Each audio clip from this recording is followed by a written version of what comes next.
সবচেয়ে প্রিয় আমল, আল্লাহর কাছে সবচেয়ে পছন্দনীয় কাজ, সবচেয়ে আল্লাহর ভালোবাসার কাজ বান্দার, সেই কাজ,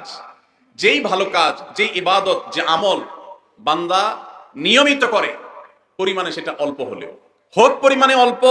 কিন্তু করে নিয়মিত, আল্লাহর কাছে আমলটা বেশি প্রিয় সেই আমলের তুলনায় যে আমল একসাথে অনেক করা হয় কিন্তু পরে আর করার কোনো খবর নেই। কেউ রমজানে কোরআনে কারীম 2 খতম দিয়েছেন, মাশাআল্লাহ, কেউ 3 খতম দিয়েছেন, কিন্তু রমজানের পরে কোরআনে কারীম 3 খতম, 2 খতম, 1 খতম দেয়া তো দূরের কথা, পরবর্তী রমজান পর্যন্ত আর কোরআনটা ছুঁয়ে দেখা হয় না, খুলে পড়া হয় না, তেলাওয়াত করা হয় না, 1 পৃষ্ঠা পড়ার সুযোগ হয় না। তাহলে এই 3 খতম 2 খতমের চাইতে রমজানে কেউ যদি 1 খতম কোরআন দেন অথবা তার চাইতে কমও কোরআন তেলাওয়াত করেন, কিন্তু রমজানের পরে সেই কোরআন দিনে হয়তো 2-5 পারা পড়তে পারেন না, কিন্তু 1 পৃষ্ঠা হইলেও পড়েন, 2 পৃষ্ঠা হইলেও পড়েন, তার দৈনন্দিন রুটিনের মধ্যে কোরআন তেলাওয়াত থাকেই থাকে।